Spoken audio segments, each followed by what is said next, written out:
Le point suivant a trait à notre réalisation d'une aire de camping-car et en particulier à la délégation de service public de celle-ci avec la modification du cahier des charges. Donc, nous avons approuvé au conseil municipal à l'unanimité en 2017, c'était dans le mandat précédent, le 18 mai 2017, un schéma directeur des travaux d'aménagement de la Mévulière et d'année en année, nous nous efforçons de consacrer du budget pour appliquer ce schéma. Dans ce schéma a été prévu une nouvelle aire de stationnement qu'on appelle le parking ouest de la Mévulière, qui, vous l'avez vu, a été réalisé durant le premier semestre.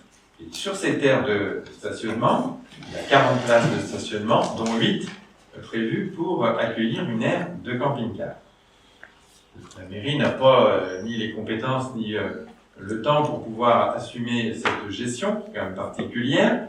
Donc nous avions imaginé recourir non pas à une régie directe, mais à un prestataire spécialisé par le biais d'une délégation de service public, et c'est ce que le conseil municipal, vous avez déjà approuvé cela en février dernier. Nous avons donc lancé la consultation pour retenir une entreprise. Nous n'avons reçu qu'une seule offre, on a réuni la CO, une seule offre, mais elle n'était pas conforme dans la mesure où l'offre qui nous était faite partait sur une durée, je crois, d'une dizaine d'années, 10 ans, alors que dans notre cahier des charges, nous avions mis 5 ans. Alors, c'est pas tous les jours que Bouygues met à disposition une aire de camping-car, donc c'était nouveau pour nous, nous n'avions pas forcément d'éléments de référence, même si notre directeur des services techniques avait fait un peu de recherche, mais pour le coût d'installation, parce qu'ensuite l'opérateur, celui qui va avoir la délégation, il va devoir installer la borne, un certain nombre d'équipements, et il faut forcément qu'il ait un retour sur investissement de ce qu'il va installer. Et dans les éléments qui nous ont été donnés, 5 ans ne permettaient pas ce retour. Donc c'est pour ça qu'il a tout de suite proposé 10 ans, mais 10 ans c'était pas conforme au cahier des charges. Nous ne pouvions pas l'attribuer, ça aurait été une faute.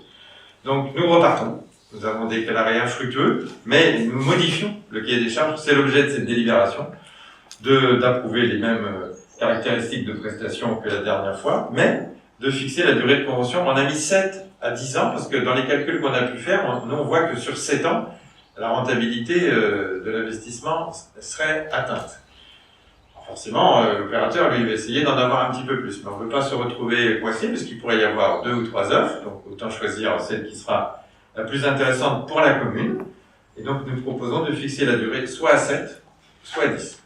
C'est la seule chose qui est modifiée, et donc il faut relancer une nouvelle consultation en vue de la passation d'un contrat de DSP et de m'autoriser à effectuer toutes les démarches nécessaires à la réalisation de la présente délibération. Avez-vous des questions, des interrogations, des interventions?